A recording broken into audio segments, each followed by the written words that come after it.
Sa mga job seekers na naghanap ng mga trabaho opportunity sa Canada, sana po mapanood ninyo buo ito ating video.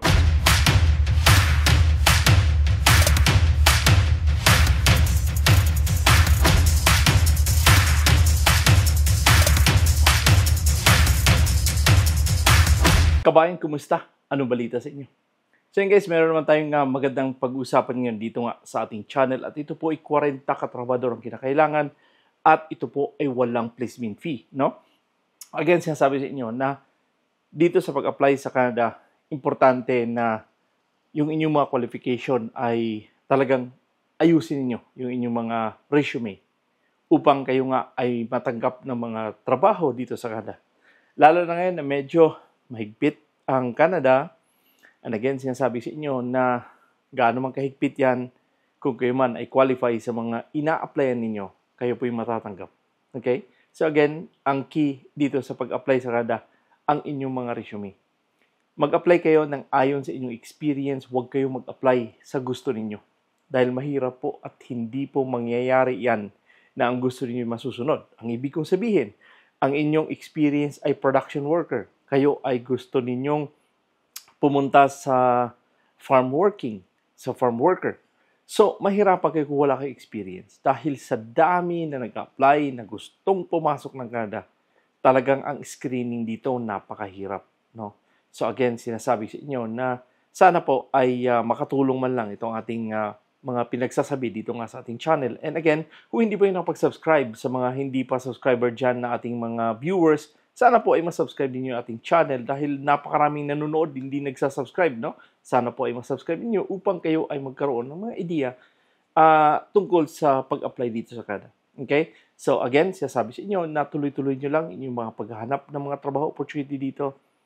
Hindi man to para sa inyo, maraming opportunity doon sa Job Bank, sa Indeed, sa Saskatchewan Jobs. Subukan nyo puntahan dahil ito po ay napakagandang mga opportunity kung kayo man ay qualify sa trabaho. Okay? So, again, alika, tingnan natin yung website ng Omanfield dahil ito pong trabaho na to ay sila ang nag-post dito at sana po ay ma-apply niyo. Subukan nyo, i-google nyo kung paano magawa ng resume. Tingnan nyo kung ano bang gawin upang kayo ay mag-apply. Okay? So again, halika, tingnan natin. So yun guys, ito po ang agriculture equipment mechanic. No? Ito po ay sa John Deere. And again, ito po ang Omanfield International Manpower Development Corporation at ito po ay a minimum of 3 years work experience.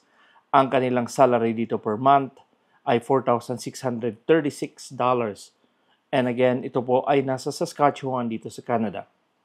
Kung kayo man ay mga 18 years old and above, subukan nyo mag-apply at ito po ay matatapos sa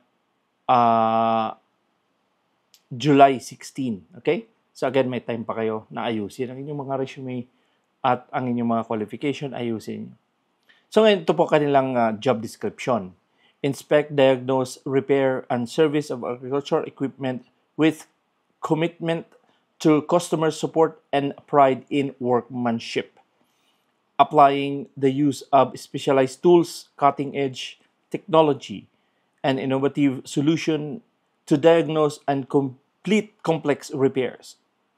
Performing preventive maintenance activities as per documented schedules and standard on equipment and related components. Maintaining current knowledge in John Deere agricultural product, the ability to use diagnostic tools and basic computer functions. Participate in John Deere University training and deliver the lead training to further development skills and technical capabilities. So again, sinasabi sa inyo na ito pong job description nila, kung kayo man ay merong klaseng ganitong trabaho, i-copy-paste nyo, ilagay sa inyong resume, dahil malaking bagay po yan na kayo ay naglalagay ng inyong mga job description sa inyong mga trabaho. No? Kung kayo man ay mga caregiver, kayo man ay mga truck driver, kailangan ilagay nyo ang inyong mga job description dahil malaking bagay si job description na kayo ay nagsusulat upang ang employer ay makakita sila na, may idea pala siya sa pang-maintenance, mga tools, anong klaseng tools ginagamit niya, isulat niyo dyan. No? Kasi importante po na kayo ay nagsusulat sa inyong resume dahil yan po ang basihan ng mga employer kung kayo ay matatanggap o hindi. Okay? So kahit pa sabihin natin, oh ako Kuya Noy, ako po ay isang ex-abroad, galing po ako ng Middle East, galing po ako ng Taiwan, galing po ako ng Hong Kong, mag-apply po ako sa Canada. Hindi po basihan na kayo ay nanggaling ng ibang bansa upang kayo mag-apply ng mga trabaho sa Canada. Okay? Ang basihan po dyan kung kayo ay qualify sa inyong ina-apply. So again, ito po ang kanilang job qualifications. Importante po to. A minimum of 3 years work experience is required. Again, sinasabi sa inyo, kung kayo man ay walang 3 years experience, medyo antay-antay lang. Pag naka 3 years na kayo, applyan nyo dito. Candidate must be a vocational diploma or short course certificate holder in other similar fields. So, again, kung mayroon pa bang vocational ngayon, meron kayong mga TESDA certificate, isulat nyo dyan sa inyong resume. 3 years experience performer complex service repair and maintenance. Candidate ideally will pass a journey person agricultural technology certificate. Kumbaga, I think meron yata tong qualification silang, I don't know kung iti-take nila tong exam na to or whatever, but again, subukan nyo lang to kung saan kayo makakuha ng agricultural technician certificate or equivalent mechanical field. Okay? Again, you may consider a third or fourth apprenticeship candidate. So, kung meron yata itong mga training, so importante po yan na maglagay kayo. Knowledge and familiar with gender and competitive products as defined as an asset. So, again, ipakaganda opportunity yan. Ito po ay nasa Saskatchewan at wala tong placement fee. At itong agency na to ay matatagpuan sa Parañaque City, Metro Manila. So again, subukan nyo lang puntahan itong Omanfield International Manpower Development Corporation dahil sila po ay nag-hiring dito.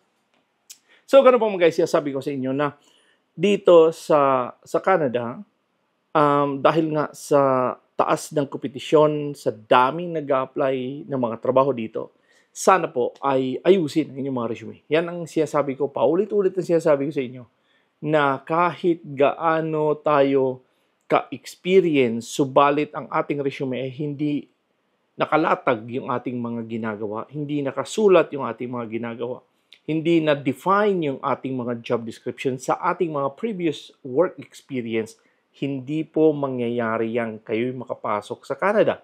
No?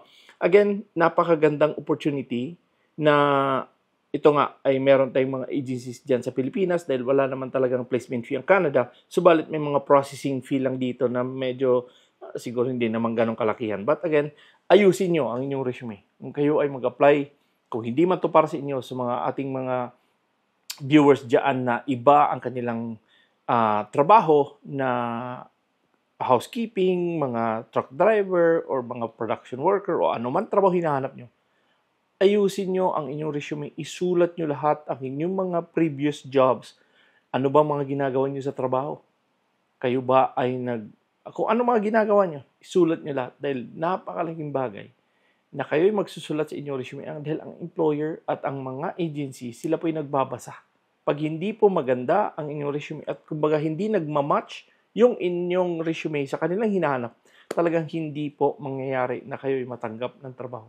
Kaya itong aking mga advice sa inyo, napakalaking advantage to dahil nga na at least may idea kayo. No? Dahil sabi ko sa inyo kanina, hindi basihan na kayo ay mga ex-abroad. Hindi basihan na kayo ay nanggaling ng anong country upang kayo makapasok. Hindi po basihan yan. Ang basihan dito, ano ba ang inyong mga work experience? Okay? So, yun ang importante. Kaya nga sinasabi ko sa inyo din na kung meron kayong extra time, magkuha na kayo ng NCLEX or IELTS or CELPIP dahil malaking bagay po yan na kayo mayroong ganyan upang kayo nga ay makwalify din sa trabaho. Okay? So, but again, sasabi sa inyo, marami pa akong mga videos dito sa ating channel at sana po ay sa ating mga viewers dyan na nanonood lang na hindi pa nakapag-subscribe, sana po ay masubscribe niyo dahil napakaganda at napakalaking tulong to aking mga pinagsasabi dito. Subalit minsan lang ako nagbablog dahil na busy talaga, no? Hindi talaga kaya.